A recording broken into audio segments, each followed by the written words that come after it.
എല്ലാവർക്കും നമസ്കാരം. നമ്മൾ ഇന്നും ഒരു വാർത്ത കേട്ടു അല്ലേ? ഭർതൃഗൃഹത്തിൽ ഒരു സ്ത്രീ കൊല്ലപ്പെട്ടിരിക്കുന്നു.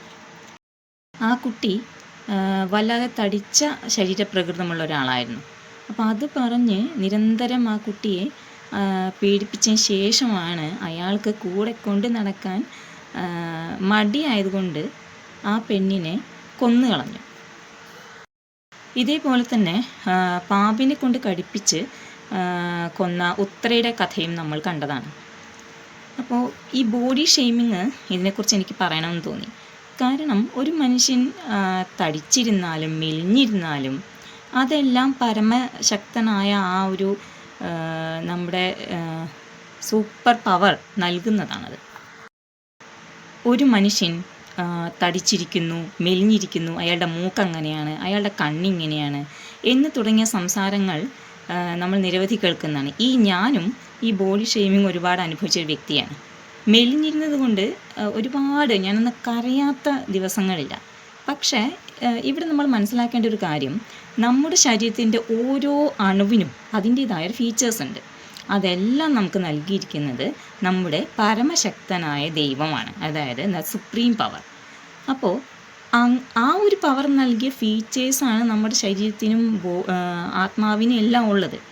അതിനെ ജഡ്ജ് ചെയ്യാൻ മാത്രം ഒരു മനുഷ്യപ്പോഴും വളർന്നിട്ടില്ല എന്ന സത്യമാണ് നമ്മൾ ആദ്യം മനസ്സിലാക്കേണ്ടത്. ഈ കല്യാണം കഴിച്ച് കൊണ്ടുവരുന്ന പെണ്ണുങ്ങൾ അവരുടെ തലയിൽ ചാടി കയറിയിരുന്ന് എന്നെ കൊണ്ടുപോകൂ എന്ന് പറഞ്ഞിട്ട് കല്യാണം കഴിക്കുന്നതായിരിക്കില്ലല്ലോ അല്ലേ?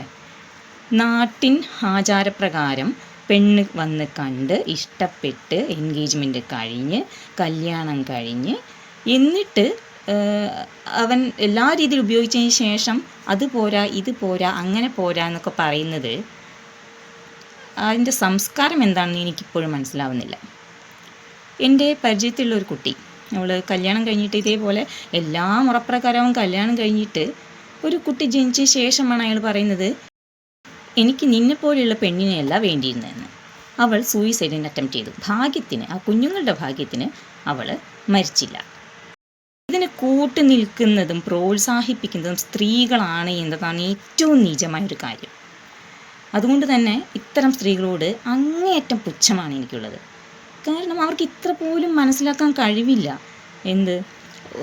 ഏതൊരു സ്ത്രീ ആയിക്കോട്ടെ അല്ലെങ്കിൽ പുരുഷനായിക്കോട്ടെ, അവരുടെ നിറം, അവരുടെ ശരീരപ്രകൃതി ഇവയൊക്കെ കൊണ്ട് പരിഹസിക്കാൻ മാത്രം അത്രയ്ക്കും വിവരമില്ലാത്തവരാണ് ഈ ജനങ്ങൾ.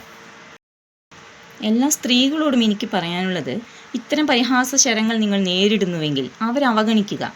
അവർക്ക് യാതൊരു വിലയും നൽകേണ്ട ആവശ്യമില്ല. കാരണം നമ്മൾക്ക് നമ്മുടെ ഒരു സുപ്രീം പവർ തന്ന ഫീച്ചേഴ്സിനെ നമ്മൾ അംഗീകരിക്കുകയും പരിഗണിക്കുകയും ഇഷ്ടപ്പെടുകയും ചെയ്തു കഴിഞ്ഞാൽ പിന്നെ മൂന്നാമതൊരാൾക്ക് അവിടെ സ്ഥാനമില്ല. അവർ പറയുന്നതല്ല നമ്മുടെ വില, നമ്മുടെ സന്തോഷവും അവരല്ല തീരുമാനിക്കുന്നത്. ഒരു നിവൃത്തിയുമില്ല. ചിലപ്പോൾ സ്വന്തക്കാർ പോലും നമ്മളെ ഈ ആവശ്യത്തിൽ ഒരുപക്ഷെ പിന്താങ്ങിക്കൊള്ളണമെന്നില്ല. അപ്പോൾ ഒരു നിവൃത്തിയുമില്ലാതെ വരുന്ന സാഹചര്യങ്ങളിൽ നിങ്ങൾക്ക് പോലീസിൻ്റെ സഹായം തേടാവുന്നതാണ്. കേരള പോലീസിൻ്റെ പോൾ ആപ്പ് എല്ലാ സ്ത്രീകളും ഡൗൺലോഡ് ചെയ്തിരിക്കണം. അതിൽ SOS എന്ന ഓപ്ഷൻ എനേബിൾ ചെയ്യുകയും നിങ്ങളുടെ ഫോൺ നമ്പർ രജിസ്റ്റർ ചെയ്യുകയും ചെയ്യുക. എന്ത് എമർജൻസി വന്നാലും, നിങ്ങളുടെ ജീവൻ ആപത്താകുന്ന എന്ത് സിറ്റുവേഷൻ വന്നാലും ആ സെക്കൻഡിൽ നിങ്ങൾക്ക് പോലീസ് സഹായം ലഭ്യമാകും. തൻ്റെ ജീവിതം ഒഴിഞ്ഞു വെച്ച് കൊടുത്തല്ല നമ്മളിതിന് പ്രതികരിക്കേണ്ടത്. ഇനിയും വിവാഹിതരാകാൻ പോകുന്ന പെൺകുട്ടികളോട് തന്നെയാണ് പറയാനുള്ളത്. കാരണം വിവാഹം ജീവിതത്തിൻ്റെ അവസാന വാക്കല്ല. പണ്ട് 90s കിഡ്സിൻ്റെ കാലഘട്ടത്തിൽ അച്ഛനമ്മമാർ പറയുന്നൊരു വാക്കുണ്ട്, അതായത് പെൺകുട്ടികൾ വിവാഹം കഴിക്കുന്നതാണ് ഏറ്റവും അത്യാവശ്യം, അവർ പഠിക്കുന്നതോ ജോലി ചെയ്യുന്നതോ സ്വന്തം കാലിൽ നിൽക്കുന്നതോ അത്യാവശ്യമല്ല എന്ന്. എന്നാൽ ഇന്ന് സോഷ്യൽ മീഡിയയും ഇൻ്റർനെറ്റും ഇത്രയും വിപുലമായ ഈ കാലത്ത് സ്വന്തം കാലിൽ നിൽക്കുന്നതാണ് ആദ്യത്തെ പടി എന്ന് എല്ലാ പെൺകുട്ടികളും മനസ്സിലായിരിക്കണം. കാരണം അന്നത്തെ കാലത്ത് സ്ത്രീകൾക്ക് പെട്ടുപോയാൽ പിന്നെ അവർക്കതിന് രക്ഷപ്പെടാൻ യാതൊരു നിവൃത്തിയുമില്ല. കാരണം മക്കൾ വലുതായിട്ടുണ്ടാകും, അവരുടെ ഭാവി, തങ്ങളുടെ സാമ്പത്തികമായ ആവശ്യങ്ങൾ, ഇതൊക്കെ അവരെ പിന്നോക്കം വലിക്കും. പക്ഷേ നിങ്ങൾക്ക് അവസരമുണ്ട് ചിന്തിക്കാൻ. എടുത്ത് ചാടുന്നതിന് മുൻപ് 1,000,000 വട്ടം നിങ്ങൾ ചിന്തിച്ചിരിക്കണം. പെൺകുട്ടികൾ തീർച്ചയായും മനസ്സിലാക്കേണ്ട മറ്റൊരു കാര്യമാണ്, നിങ്ങളുടെ സ്വർണ്ണാഭരണങ്ങൾ നിങ്ങൾക്ക് മാത്രം അവകാശപ്പെട്ടതാണ്. പണ്ടത്തെ പോലെ അത് എൻ്റെ മോൻ്റെയാണ് അല്ലെങ്കിൽ ഇത് ഞങ്ങൾക്കുള്ളതാണ് എന്ന് പറയാനുള്ള അവകാശമൊന്നും ഇന്ന് ആർക്കുമില്ല. അതുമാത്രമല്ല, നിങ്ങൾക്ക് ജോലിക്ക് പോകാൻ നിങ്ങൾക്ക് സ്വാതന്ത്ര്യമുണ്ട്, അത് തടയാൻ അവർക്ക് അധികാരമില്ല. അതല്ല, നിങ്ങളെ അവരുടെ വീട്ടിൽ നിന്ന് അവരുടെ സ്വമേധയാ പുറത്താക്കാനോ അവർക്ക് അവകാശമില്ല. നിങ്ങളുടെ അവകാശങ്ങളെക്കുറിച്ചെല്ലാം നിങ്ങൾ മനസ്സിലാക്കിയിരിക്കണം.